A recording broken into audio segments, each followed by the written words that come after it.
Alors, salut Jérémy, ça va? Ça, ça va et toi? Alors j'aimerais te présenter un peu aux lecteurs, aux auditeurs qui ne te connaissent pas. Alors toi, tu es un passionné par l'entrepreneuriat web, tu es un blogueur et tu es présent sur le web depuis 15 ans, donc ça correspond à peu près à la préhistoire hein, du web. C'est ça. Tu es fondateur d'Evolis, une agence web, d'Up2Social, c'est une agence de communication web, et de C'est Lokita, ça. qui est un web magazine. Tu es marié, tu m'as l'air très épanoui, j'ai lu ta page à propos sur ton blog, tu Ouais, aimes tout la à fait. vie, tu essayes d'en tirer le meilleur parti, mais en même temps, tu cherches aussi à contribuer pour la rendre meilleure. Tu aimes l'humilité, mais j'ai aussi lu que tu aimais conduire des voitures de sport. Faudra que Ça. tu m'expliques. Tu aimes le web, les technologies, mais aussi les vraies rencontres. Tu n'aimes pas le politiquement correct et tu n'aimes pas te prendre au sérieux, mais tu aimes bloguer, mais Ça. attention, tu n'aimes pas les fautes d'orthographe. Alors là, il faudra que tu nous expliques parce que aucun blogueur n'aime les fautes d'orthographe, mais si tu n'aimes vraiment pas, c'est que vraiment tu dois être bon euh, Ça me à, dérange à ça. particulièrement. Oui.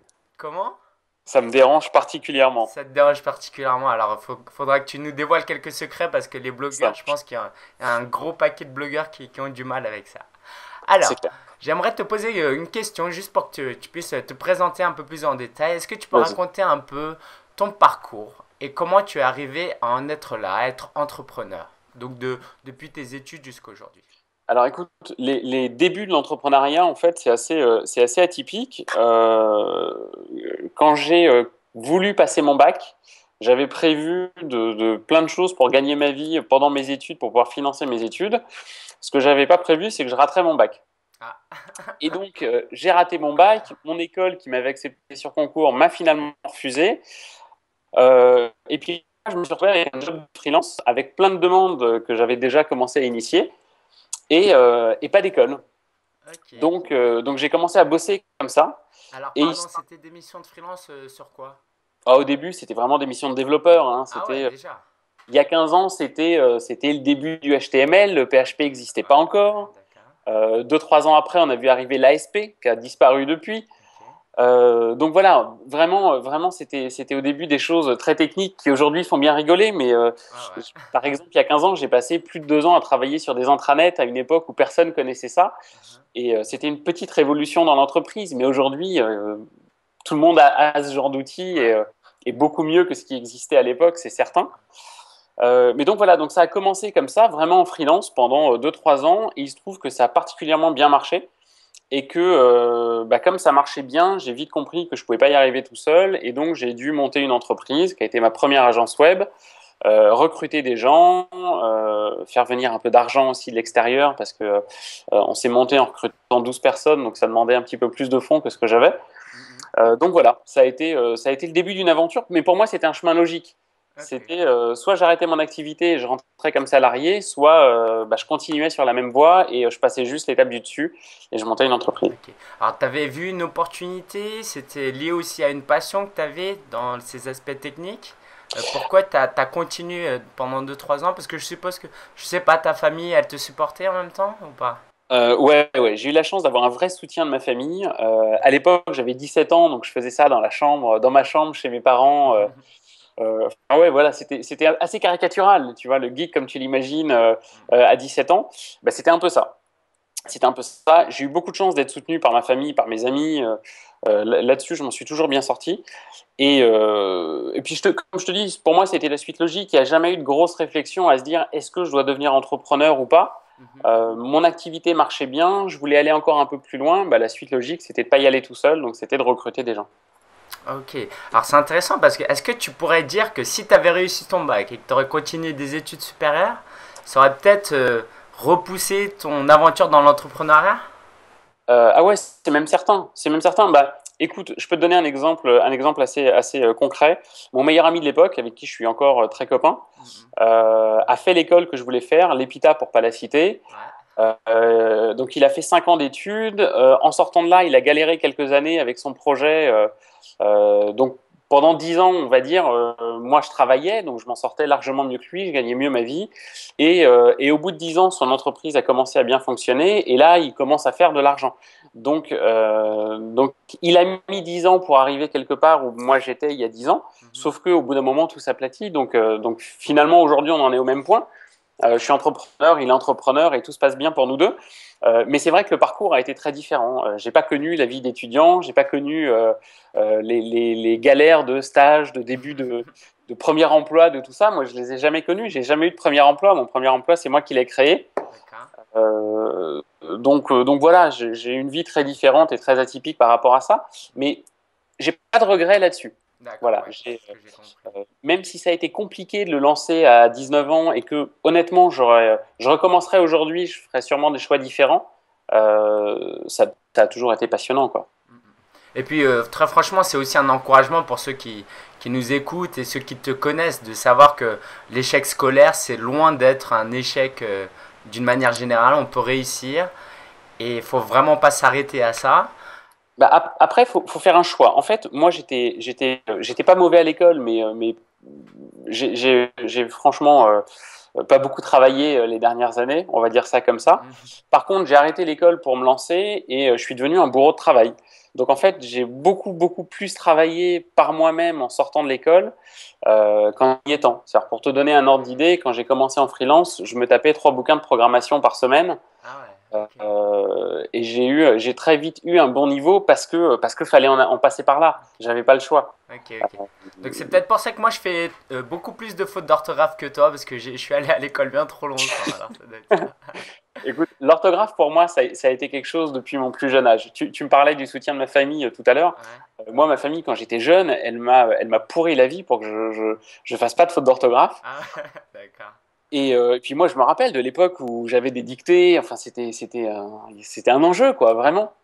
Ok. Et, euh, et honnêtement, quand je lis un article et qu'il y a des fautes dedans, mais ça me dérange, ça me saute aux yeux. Et pour moi, c'est une question de crédibilité. Si tu sais pas écrire avec une bonne orthographe, je pense que tu sais pas forcément bien écrire tout court. Euh, donc il y a pour moi un vrai travail à faire là-dessus sur l'orthographe. Et puis aujourd'hui, on a des outils. Il y a des correcteurs d'orthographe partout. Euh, Enfin bon, voilà. Je pense que si on fait quelques fautes, ce qui m'arrive aussi certainement, il y a les correcteurs qui sont là pour nous aider aussi. Rectifier. Donc, Voilà, à prendre en compte, à méditer sur la question. ouais. C'est Et, intéressant. et puis honnêtement, Avec c'est la une question de crédibilité. crédibilité. Si demain tu ouvres un magazine, enfin si tu ouvres le Figaro demain matin ou Le Monde et qu'il y a une faute d'orthographe en première page, je pense que ça va choquer les gens. Bah, pour moi, le blog, c'est la même chose. Très intéressant. Alors, tu peux continuer un petit peu ton histoire, justement, après ces deux, trois premières années d'entrepreneuriat. Comment Euh, t'en es arrivé à aujourd'hui? Bah écoute, en fait, j'ai continué. J'ai continué. J'ai vendu ma première entreprise très rapidement. J'ai remonté autre chose derrière. Je suis parti un peu aux États-Unis. Je suis revenu. J'ai recommencé en freelance parce que je voulais garder un peu de liberté. J'ai recommencé à monter une entreprise que j'ai revendue. Et pour en arriver un peu à ce qui se passe aujourd'hui, il y a 3 ans, je suis devenu blogueur à titre perso, vraiment pour m'amuser sur mon blog perso. Il se trouve que j'y ai pris goût. J'ai monté Lokita il y a 2 ans. Et en même temps, j'ai monté Up to Social avec deux de mes petits copains qui sont Bruno Friedlanski et Bruno Soulez, voilà, qui sont devenus mes associés et mes comparses. Et en fait, voilà, c'est une aventure, c'est une vraie aventure humaine d'abord. Enfin, Lokita, voilà, t'en fais partie, t'as bien vu comment ça se passe. C'est surtout une aventure humaine. Parfois, c'est compliqué, mais en tout cas, c'est passionnant de travailler avec autant de personnes au quotidien. Et Up to Social, c'est un vrai projet d'entreprise. Je pense que c'est le plus sérieux des projets d'entreprise que j'ai monté. Peut-être parce que je vieillis un peu, donc je fais peut-être les choses un peu mieux qu'à l'époque, mais on s'attaque à des gros marchés qui valent beaucoup d'argent, qui demandent beaucoup de préparation, qui demandent beaucoup de professionnalisme parce qu'on arrive en faisant concurrence à des boîtes qui valent déjà pas loin du milliard. Bah, Donc voilà. Donc, justement, sur ce point-là, c'est très intéressant. Comment tu as réussi avec Up to Social arriver à un tel point si rapidement? Parce que Up to Social, ça n'existe pas depuis longtemps. Alors je ça pense que existe. Lokita, ton personal branding, y joue beaucoup, mais je te laisse un peu expliquer ce cheminement. Comment tu as fait pour que Up to Social ce que c'est aujourd'hui? Alors en fait, c'est un mélange de beaucoup de choses. Tu me parlais de personal branding, effectivement, ça en fait partie. C'est-à-dire que le fait que je sois un petit peu connu dans mon milieu, c'est quelque chose sur lequel j'ai joué. Le fait d'avoir déjà des followers sur Twitter, d'avoir un petit réseau sur LinkedIn, c'est des choses qui aident quand on commence. Et quand on lance une agence qui évidemment n'est pas encore connue, forcément ça aide. Ça aide parce que je suis déjà crédible auprès de certaines personnes, donc elles vont me faire confiance, mais ça aide aussi parce que je vais avoir des relais plus faciles. Euh, Très concrètement, quand on a lancé Up2Social, le premier truc qu'on a fait, c'est d'écrire un livre blanc et de publier ce livre blanc. C'est-à-dire qu'en fait, on a annoncé le lancement d'Up2Social en même temps que la publication de ce livre blanc, et très vite, on a eu quelques centaines de téléchargements, puis quelques milliers de téléchargements. Et en fait, ça nous a fait notre base commerciale dès le début. C'est-à-dire que dès le début, on a eu des petites, des grandes entreprises qui sont rentrées dans cette base-là, qui étaient d'accord pour qu'on les contacte. Donc ça, je pense que le côté personal branding joue. C'est-à-dire, ils sont d'accord parce qu'ils savent qui est derrière. Il y avait moi, il y avait Camille Jourdain, il y avait Bruno Friedlanski, il y avait Bruno Soulez. On est tous plutôt crédibles dans nos secteurs. Et en fait, on a utilisé les médias sociaux comme un relais. C'est-à-dire qu'on s'est dit, un peu ce qu'on faisait déjà à titre personnel, mais on s'est dit, on va pondre un contenu qui est gratuit, qui va être donné à des gens. En échange, on leur demande leurs coordonnées et on leur demande s'ils veulent bien qu'on les contacte. Et puis on est parti du principe que la plupart diraient oui, et on s'est pas trompé. Voilà, donc on a vraiment joué là-dessus. Et puis en même temps, c'est notre métier. On se lance dans un métier qui était une agence de communication social média. C'était évident pour nous que notre premier relais, ça allait être le social média. Mais donc c'est toute une mécanique. Et puis après, on joue sur toutes les petites pistes qu'on peut exploiter. Voilà, moi, on me propose souvent d'intervenir sur des conférences, donc j'y vais bien volontiers. On a fait des webinaires en ligne. C'était l'occasion d'échanger avec les gens, et surtout, c'est l'occasion de dialoguer avec les gens. C'est-à-dire que au-delà du discours commercial qu'on pouvait avoir et de l'approche qu'on pouvait avoir, ça m'a surtout permis de répondre aux questions que les gens avaient, et puis parfois de changer nos offres, parfois de les affiner, parfois de changer carrément de business model. C'est ce qu'on a fait sur Sochec. On a lancé une plateforme que moi je trouve géniale, mais qui était trop complexe pour les gens. Et donc, on a décidé de changer de business model complètement. Et puis aujourd'hui, tant mieux, parce que c'est ce qui fait que ça marche mieux, c'est ce qui fait qu'on va plus loin. Et je le dois à nos premiers utilisateurs. Voilà, donc. Comme quoi, parfois c'est marrant parce que dans social media, on oublie l'aspect social, on fait voilà, on communique, on balance de l'information, alors que par ta pratique, tu as essayé vraiment d'écouter les gens, qu'il y ait un échange.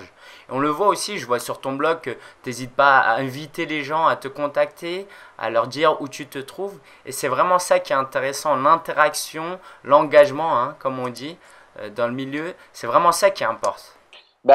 C'est exactement ce que tu viens de dire. La clé du succès, c'est l'engagement. Quand on est une marque, diffuser de l'information, c'est ce qu'on fait depuis des années sur papier, sur la newsletter, sur un catalogue, peu importe.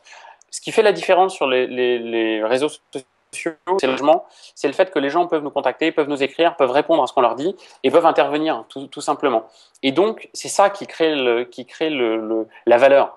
Nous, quand on diffuse une nouvelle plateforme, et que dans les 2 semaines, on a quelques centaines de retours avec des critiques, avec des commentaires, avec des idées nouvelles, c'est tout un tas de choses qui viennent enrichir notre réflexion.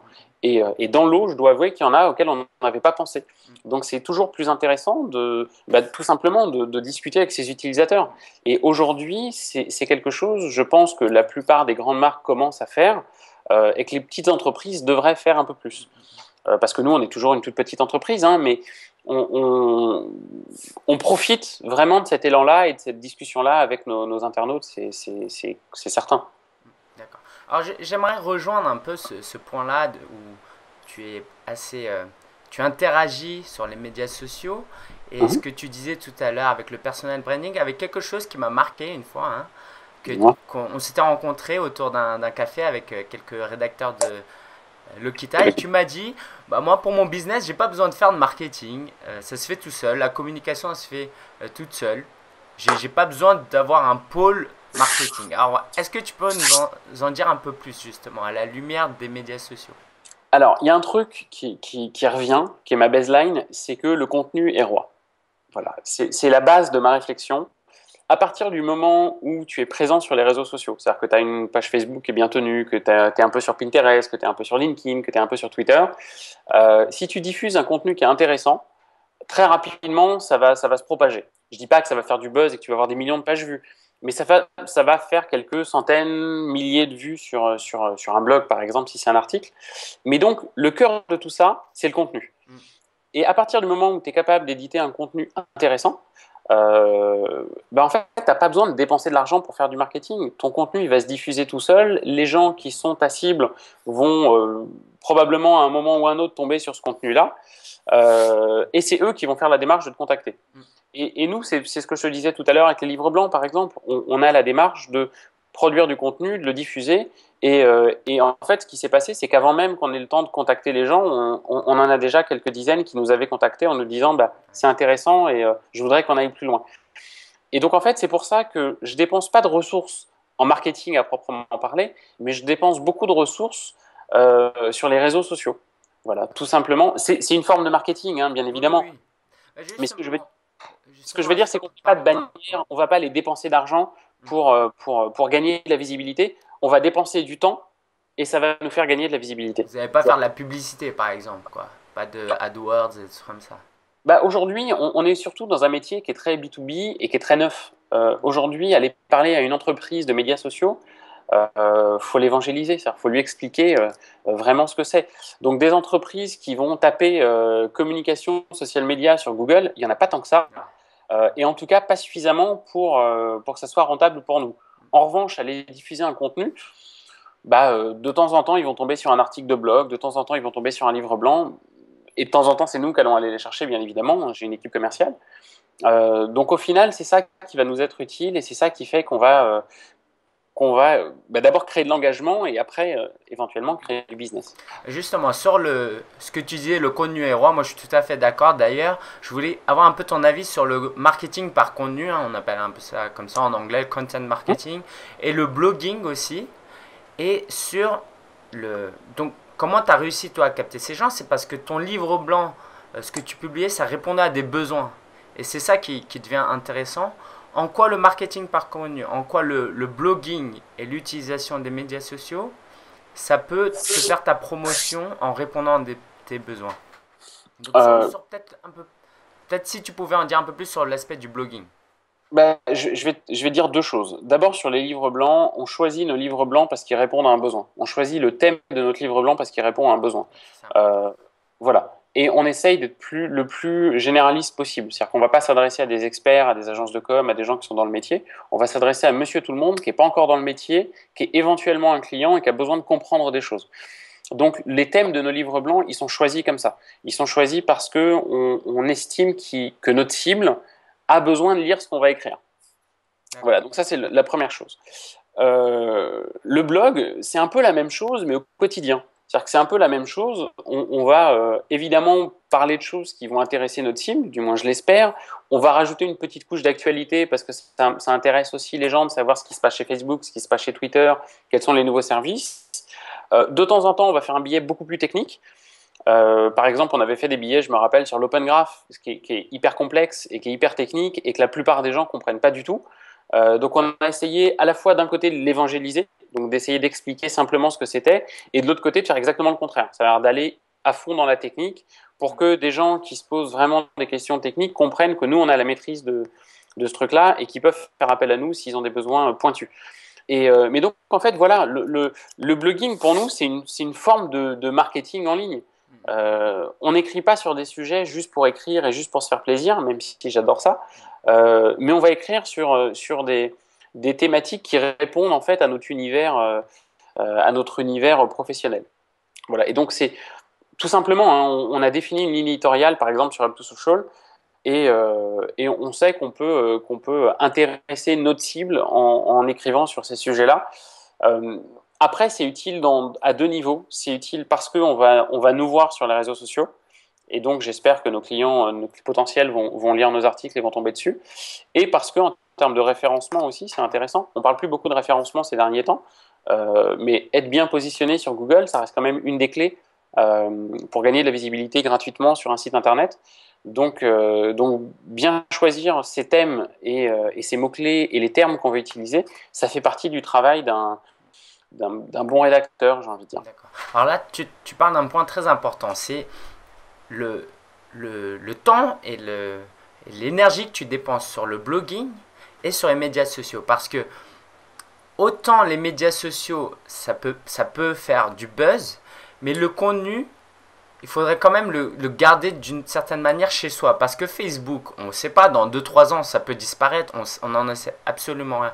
Twitter aussi. Et puis même les petites entreprises, au début, elles n'ont pas beaucoup de followers. Donc, commencer par le blogging, ça peut être intéressant. Et dans quelle mesure faudrait bien répartir? Comment avoir un équilibre entre les deux? On ne peut pas faire Alors, que l'un ou pour moi, uniquement. pour moi, c'est hyper simple. Tu as dit un truc qui est hyper important, c'est que Facebook, c'est pas à toi. C'est-à-dire que tu sais pas si Facebook va disparaître, si Twitter va disparaître. Tu sais pas ce qu'ils vont faire du contenu, même s'ils disparaissent pas. En tout cas, ce qui est sûr, c'est qu'on n'est pas chez nous. On utilise un service et donc il faut le traiter comme tel. Facebook, Twitter, Pinterest, YouTube, tout ça, c'est des outils. Mais ce ne sont que des outils. Pour moi, l'objectif, c'est pas d'avoir un maximum de followers, c'est que les followers que j'ai me ramènent du trafic. Et c'est vraiment là-dessus que je maxe. Donc, le blog, pour moi, c'est essentiel. Ça doit être le point de chute. Le blog, le site internet, enfin, peu importe, dans des entreprises, mais ça doit être le point de chute. Je ne vais pas ramener du monde sur ma page Facebook. Je vais essayer d'utiliser ma page Facebook pour qu'elle me ramène des gens sur mon blog. Et c'est ça la finalité, c'est de transformer. Si demain je veux gagner 100 000 fans, c'est pas compliqué, hein. Je fais une page avec un chaton mignon, je mets 3 vidéos rigolotes. En 2 mois, je les aurai, mes 100 000 fans. Sauf qu'elle va me servir à rien. L'objectif pour moi, c'est pas de faire de la quantité, c'est de faire de la qualité. Je préfère avoir 5000 followers ou 5000 fans qui sont tous des décisionnaires dans des entreprises qui m'intéressent. Et chaque fois que je vais diffuser une information, d'abord, je vais toucher ma cible. Et ensuite, potentiellement, ils vont venir sur notre site, sur notre blog, découvrir ce qu'on fait, en découvrir un peu plus à chaque fois. Et donc, potentiellement, mes prospects, mes fans deviennent des prospects qui deviennent des clients. Voilà. Donc, c'est essentiel pour moi. Et juste un petit mot aussi pour dire que je suis très sensible au multicanal. C'est-à-dire qu'on a tous des cartes de visite papier. Faut pas hésiter à créer du lien avec le numérique. Moi, j'adore les QR codes, mais je connais plein de gens qui mettent pas de lien sur leur blog, par exemple. Si vous faites un livre blanc, mettez un lien pour aller le télécharger. Il y a plein de choses comme ça qui font qu'il n'y a pas encore assez de liens entre les différents supports. Voilà, une plaquette qui renvoie pas vers le site internet, qui renvoie pas vers la page Facebook ou dans l'autre sens, pour moi, ça devient une erreur professionnelle. Il y a aussi plein de pages Facebook où ils mettent pas le lien vers le blog ou vers le site dans le champ à propos, les vidéos en dessous de YouTube où il n'y a pas de lien. C'est vrai que c'est dommage, quoi. Parce que l'objectif final, c'est d'amener chez soi. Et sur YouTube, c'est encore plus dommage parce que YouTube est le deuxième moteur de recherche au monde, derrière Google qui est le premier, et YouTube appartenant à Google, évidemment, il y a un lien fort entre les deux. Et YouTube, nous, on a fait le test, notamment sur Lokita, a un très fort impact sur le référencement. Quand on est capable de faire des vidéos et de les optimiser un petit peu, donc d'optimiser le terme, de mettre des liens, de mettre ce genre de choses, c'est un très bon impact sur le référencement. Donc faire la vidéo et pas mettre de lien, c'est quand même c'est un peu comme acheter une voiture et pas mettre d'essence, quoi. Ouais, très bon exemple. Alors, pour les entrepreneurs qui nous écoutent et qui nous regardent, qui veulent se lancer justement dans l'entrepreneuriat. Aujourd'hui, on a une opportunité en or qui est le web, Internet. On peut commencer sans trop d'investissement, sans avoir une équipe de 5-10 personnes. Mais dans quelle mesure on peut quand même construire un business? C'est-à-dire que voilà, on a quand même besoin d'un minimum de temps, d'un minimum d'investissement. Aujourd'hui, il y a des blogueurs professionnels, il y a des petites entreprises, des solopreneurs, ce que j'appelle des solopreneurs et ce qu'on entend aux États-Unis, des gens qui se lancent dans des petites missions de consulting, de freelance, en auto-entrepreneuriat, en complément de leur boulot, dans un premier temps ou à terme ils font ça pour eux-mêmes et qui plus tard, comme toi, auront des entreprises. Donc ma question c'est, quel conseil tu donnerais à quelqu'un qui aimerait vivre, non pas en tant que salarié, écouter son boss tout le temps, mais de pouvoir utiliser sa créativité et ouvrir son propre business? Quel conseil tu lui donnerais s'il n'a pas beaucoup d'argent et pas beaucoup de temps au début? Alors, il y a plusieurs choses. D'abord, la première chose, c'est qu'il faut être conscient des réalités et qu'on ne lance pas une entreprise sans investissement. Même une petite entreprise va vous demander d'investir un minimum d'argent pour plusieurs raisons. D'abord parce que souvent il y a des choses à investir dans le cadre de votre travail, mais aussi parce que se lancer comme entrepreneur, c'est souvent aussi avoir une baisse de revenus. Donc il faut anticiper ça.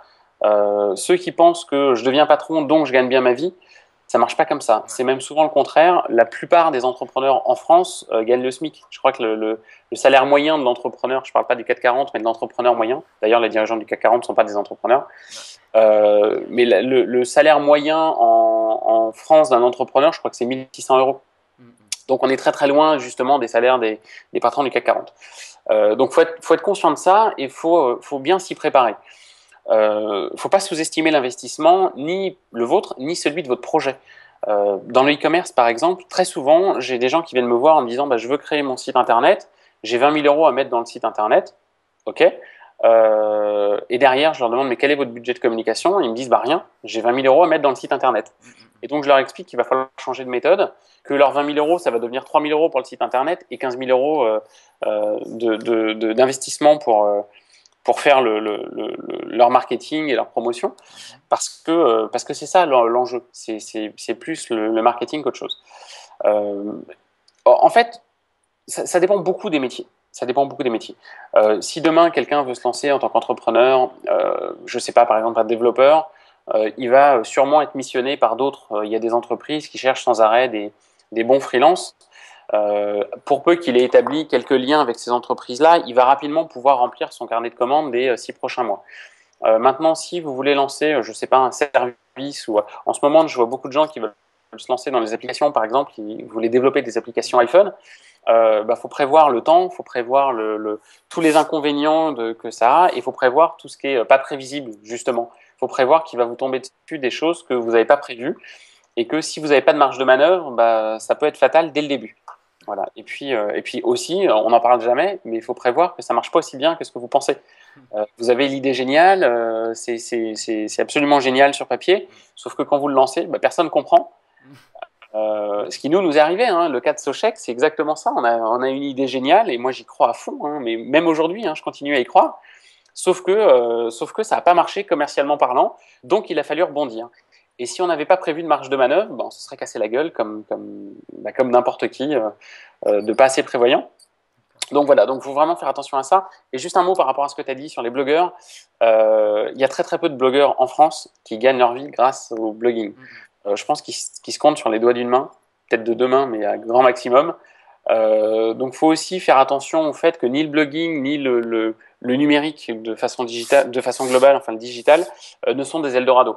Ça demande beaucoup de travail et ça demande beaucoup de travail. Alors moi, je peux en témoigner rapidement, moi c'est ça. Mais c'est vrai que l'une des erreurs, c'est de considérer qu'on peut juste bloguer et créer des articles et on va gagner de l'argent. Alors qu'il faut vraiment penser son blog comme étant une entreprise. Donc avoir comme des pôles marketing, tout ça, faut vraiment prendre ça au sérieux. Et moi, je recommanderais par exemple aux gens de commencer par le consulting et le freelance. Et par rapport à ça justement, ça ne demande pas forcément beaucoup d'investissement quand... donc le modèle que je proposerais, c'est de commencer un blog, de créer du contenu de qualité sur une niche où on est expert, et après d'obtenir des missions de freelance, de consulting sur cette niche-là. Et ça ne demande pas beaucoup d'investissement. Qu'est-ce que tu penses d'un modèle comme cela? Ça demande beaucoup de temps, mais pas beaucoup d'argent, effectivement. Après, la question, c'est qu'est-ce que tu vas pouvoir dégager comme revenu? Et tout dépend en réalité de ton activité. Moi, j'ai une amie qui a lancé ça dans le domaine de la cuisine. Elle fait des gâteaux absolument géniaux. Sauf qu'entre le moment où elle a commencé son blog, le moment où elle a commencé à avoir suffisamment de contacts et le moment où elle peut en vivre, ça fait déjà 2 ans qu'elle est dessus et c'est pas évident. Et au bout d'un moment, il y a une réalité business qui complexifie quand même vachement la donne. Voilà. Il ne faut pas oublier que quand vous êtes freelance, vous êtes tout seul. Donc ça veut dire que vous allez devoir faire l'administratif, le travail commercial et faire le travail à proprement parler. Donc ça demande quand même énormément de temps et de ressources, même si ça ne demande pas d'argent. Ça ne demande pas que de l'argent, mais ça demande beaucoup, beaucoup de temps. Donc Je te rejoins vraiment sur ça, parce que moi-même je suis tombé un peu dans le piège bon voilà, il suffit juste d'écrire du contenu, d'être un peu sur Facebook, et c'est vrai que ça demande beaucoup de temps, sinon c'est long quoi, sinon faut être patient aussi, et c'est de l'entrepreneuriat, c'est tout simplement, c'est pas un Eldorado comme tu dis, et ça demande vraiment beaucoup de boulot, ça faut se le mettre moi, en crâne. il y a mon amie Catherine Barba qui dit un truc qui est très juste, c'est quand vous êtes entrepreneur, en fait, vous êtes Shiva. C'est-à-dire qu'en fait, vous avez des mains partout et vous devez faire 40 trucs en même temps. Et en fait, c'est exactement ça. J'aime beaucoup cette image. Parce que quand vous êtes entrepreneur, vous êtes le balayeur et le patron et tout ce qu'il y a entre les deux. Et ça vous demande un nombre de rôles et un nombre d'efforts considérables. Voilà. Et il faut juste pas sous-estimer ça. Maintenant, là, on parle des entrepreneurs qui se lancent un peu tout seuls. Donc on est plus dans le cadre du freelance. Mais quand vous êtes entrepreneur et que vous allez monter une entreprise et directement avoir des salariés, c'est un peu la même chose. C'est pas les mêmes enjeux, mais vous allez directement devoir faire beaucoup d'administratifs, directement devoir gérer un peu toutes ces relations avec, en France, avec l'URSSAF, les impôts, la TVA, votre comptable, votre avocat, et tout ça, c'est pas du business. Tout ça, c'est du temps que vous passez à gérer votre entreprise, mais pas à produire. Et donc, faut en tenir compte. Voilà. Moi, au bout d'un moment, ça me rend fou de passer mon temps à gérer et plus à produire. J'ai l'impression d'être un gestionnaire et de plus travailler, quoi. Ah ouais. Ah, je te rejoins carrément. Pour ceux qui commencent, il faut déjà avoir ça en tête, qu'il y a beaucoup de choses qu'on n'aime pas, qu'il va falloir faire le côté administratif. Je te laisse. C'est clair. Alors, Mais bon, maintenant c'est passionnant, hein. Enfin, c'est passionnant. C'est passionnant parce que justement, voilà, on contrôle son business et puis voilà, on fait exactement. beaucoup de choses. Je voulais te demander une question un peu plus personnelle. Comment tu fais pour gérer ta vie professionnelle qui te demande beaucoup de temps vu que tu es entrepreneur, hein, et ta Énormément. vie personnelle? Parce que voilà, tu aimes la vie, tu aimes faire beaucoup de choses. Bah forcément, au bout d'un moment, il y a un problème. Euh, Comment tu fais pour passer du temps avec ta femme, ta famille et passer du temps sur ton boulot? alors, c'est pas compliqué. Il y a deux règles. La première, c'est d'être capable de déléguer. Donc, de te dire que tu peux pas tout faire tout seul. Il faut apprendre à déléguer. En France, c'est quelque chose qu'on sait pas faire et que moi, j'ai appris à mes dépens. C'est-à-dire qu'au bout d'un moment, tu passes 18 heures par jour à travailler, t'as plus de vie sociale, t'as plus de vie du tout. Bah soit tu continues comme ça et c'est vraiment le mauvais choix. Soit tu apprends à t'organiser. Et donc, bah moi, ma vie, elle passe par deux choses. Elle passe par déléguer les choses que je peux déléguer et donc avoir une équipe autour de moi qui est compétente et qui joue bien son rôle. C'est essentiel pour moi, ça l'a toujours été. Et être capable de se mettre des limites. Tout bêtement, je vais savoir quelle est la part à consacrer à mon travail, quelle est la part à consacrer à ma vie privée, et l'un n'empiète pas sur l'autre. Voilà. Et c'est ce qui me permet comme tu l'as dit au tout début, d'être épanoui, parce que je suis heureux dans ma vie personnelle, que je suis heureux dans mon travail, et que ça me permet tout bêtement de gérer les choses sainement. Maintenant, il y a quelque chose aussi qui est très franco-français. Je passe pas mon temps à faire des réunionites, à perdre du temps, à aller prendre des pauses clopes. Enfin, je suis au travail à peu près 10 heures par jour. C'est 10 heures à travailler. C'est 10 heures où je fais que ça, où je suis hyper concentré, où j'ai pas de pause, où je réponds pas au téléphone. D'ailleurs, sur mon téléphone, j'ai pas de répondeur parce qu'on me laisse trop de messages et que ça me prend trop de temps. Donc, j'ai fait une croix sur le répondeur de mon mobile. Mais très concrètement, je crois qu'un de mes avantages les plus sérieux, c'est d'être hyper concentré toute la journée sur ce que je fais. Je me laisse pas distraire. Et quand je travaille sur quelque chose, il faut que j'aille au bout de ce que je fais. Et c'est essentiel, c'est juste essentiel, parce que sinon, il me faudrait 20 heures pour faire la même chose, parce que je me laisserais distraire à droite, à gauche, entre une vidéo sur YouTube, un message sur Facebook. Je reçois beaucoup d'emails, donc aussi, c'est une contrainte. Donc voilà, il faut juste apprendre à gérer et à s'organiser. Je pense que c'est un mot-clé, s'organiser. Faut être capable de faire la différence entre les urgences et les priorités. Voilà. Quand on est entrepreneur et qu'on a un minimum de responsabilité, d'ailleurs même quand on n'est pas entrepreneur, je pense que c'est hyper important. D'accord, alors merci pour ces conseils parce qu'effectivement, je te rejoins complètement. L'organisation, c'est vraiment quelque chose que personnellement, j'ai un peu de mal sur ce point-là. Et c'est Ouais. vrai que c'est tout un travail. Il faut aussi être patient avec soi-même parce que ça ne s'apprend pas du jour au lendemain. Et je te rejoins vraiment sur ça, hein. C'est vraiment bosser sur l'organisation, apprendre à déléguer si possible. Et alors, juste pour terminer, est-ce que tu peux raconter un peu, par exemple, ce que tu vas faire cet après-midi jusqu'au soir, juste pour qu'on ait un peu un aperçu de ta vie et de ce qu'est un entrepreneur épanoui, comme tu Ce que je vais faire cet après-midi, c'est pas très compliqué. D'abord, je vais aller manger parce que je suis mort de faim.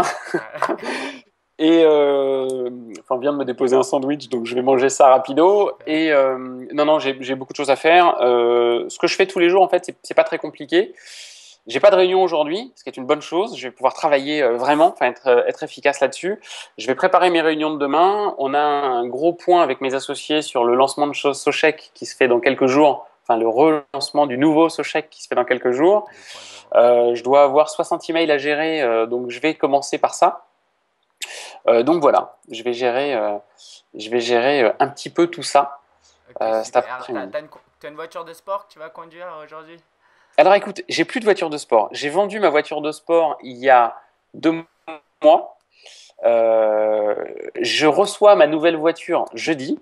Donc c'est une Nissan Juke, voilà, pour leur faire un peu de pub, qui est une voiture plus familiale. Tu vois, tu noteras que je passe d'une voiture de sport à une voiture avec 5 portes, avec de la place. Enfin bon, voilà. Et tiens, juste pour jouer un peu là-dessus, dès cet après-midi, je vais commencer à publier des vidéos sur les voitures électriques. Alors, c'est pas mon sujet de prédilection, mais alors d'abord, je suis très concerné par tout ce qui est écologie. Enfin, je pense que tout le monde devrait l'être, mais bon, ça c'est un autre débat. Et j'ai la chance que Citroën m'ait prêté une voiture électrique pendant 2 mois. Je l'ai récupérée il y a une semaine. Je leur ai dit qu'au lieu de faire des articles très formels, j'allais plutôt faire de la vidéo en partageant un peu mon point de vue là-dessus. Et je commence à publier la première vidéo cet après-midi. Je crois que j'ai planifié ça dans 2 heures. Super. Bah voilà. Si on veut les regarder, il faudra aller où? Sur benmoussa.net, qui est mon blog perso. Je publierai des articles un peu plus formels sur l'Okita, mais au quotidien, je vais partager un peu ça sur mon blog. Ouais. Et en fait, ça m'amuse beaucoup parce que d'abord, j'adore les voitures et que la voiture électrique, pour moi, c'est un vrai sujet et que on est très loin de ce qu'on en pense, ce que les gens en pensent. Voilà, c'est à la fois un peu un fantasme, mais à la fois un peu une crainte.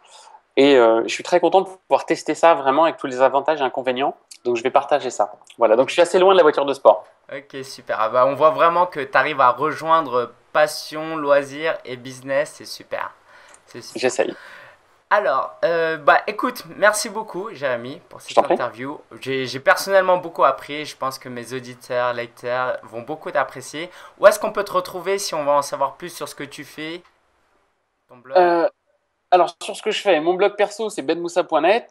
Le site de mon entreprise, c'est up2social.com. Et là-dessus, il y a un blog, il y a un lien vers Sochec. Enfin, vous allez découvrir plein de choses. Si vous êtes un peu passionné par le social media, le e-commerce, tout ça, c'est là qu'il faut aller. Et évidemment, sur lekita.com, qui est un webzine sur lequel j'ai de moins en moins de temps pour écrire, mais que j'administre avec plus de 200 maintenant contributeurs. Ouais, donc j'ai l'honneur de faire partie. Exactement, et je suis ravi que tu en fasses partie. Mais bon, voilà, c'est un travail tous les jours, et même si on publie, je sais pas, 7-10 articles par jour, pour le coup, c'est pas moi qui les écris, mais je suis souvent, avec Camille, on est souvent derrière. Camille Jourdain, ok. Camille Jourdain. Très bien. Bah, de toute façon, en note de cette vidéo, je vais mettre tous les liens vers up2social, Lokita, benmoussa.net. Et puis voilà, j'invite tout le monde à venir en découvrir un peu plus sur toi. Et à rentrer en contact avec toi éventuellement. Ouais, si vous avez des questions, n'hésitez pas, vraiment. Enfin voilà, on parlait d'engagement tout à l'heure, c'est exactement ça. Ouais. Voilà, si vous avez des questions sur ce que j'ai dit, sur ce que j'ai pas dit. À mettre en application, si vous ne croyez pas que Jérémy Benmoussa est capable de le faire, testez-le, envoyez-lui des emails, contactez-le sur Facebook et vous verrez. Moi, j'en ai déjà fait la preuve, tu es voilà. Très bon engagement partout et je te remercie aussi pour ça, c'est beaucoup d'inspiration. Merci à toi. Bah merci et puis bon appétit et bonne journée. Merci, à bientôt. Ciao.